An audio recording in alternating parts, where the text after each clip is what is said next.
ГСП онлайн. Городские новости сейчас. В минувшую субботу в Центре творчества имени Корчевского прошла встреча фигуриста Дмитрия Алиева с ухтинскими фанатами. 18-летний спортсмен, уроженец нашего города, стал в этом году для российского спорта настоящим открытием. Серебро на чемпионате Европы дало ему путевку на Олимпийские игры. На своей первой Олимпиаде Алиев вошел в десятку лучших фигуристов мира, став по итогу 7-м. Хотя не все было так безоблачно. О непростом начале первого взрослого сезона он рассказал пришедшим на встречу землякам.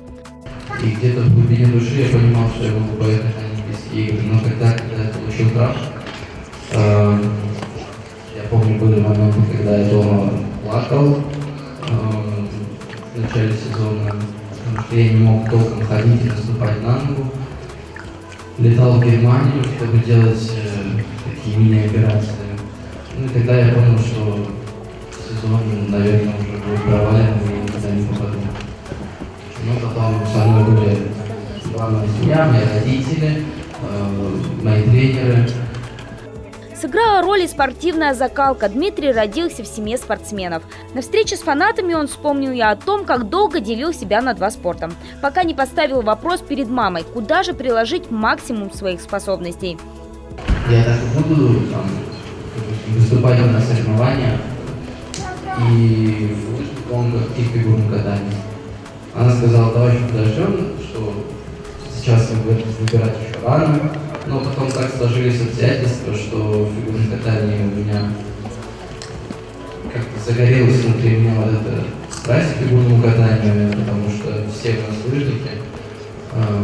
После чего появились какие-то новые возможности, куда-то съездить, где-то чему-то научиться, и этим воспользовался. Их Дмитрий Алиев использовал по полной. Пришедший в фигурное катание по стечению обстоятельств и тренировавшийся на льду замерзшего озера мальчик из маленького северного городка стал одним из лидеров в мужском фигурном катании в своей стране. Хотя какой путь спортсмена без взлетов и падений? В переносном и прямом смысле этого выражения. О том, что чувствует он, когда эти самые падения случаются, Диму спросили из зала.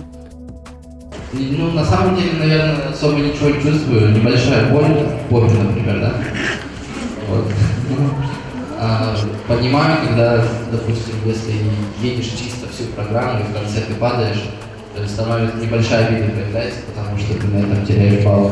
А в целом, ну что чувствуешь? Что нужно вставать и ехать дальше, потому что если ты не встал, все, ты не спортсмен даже.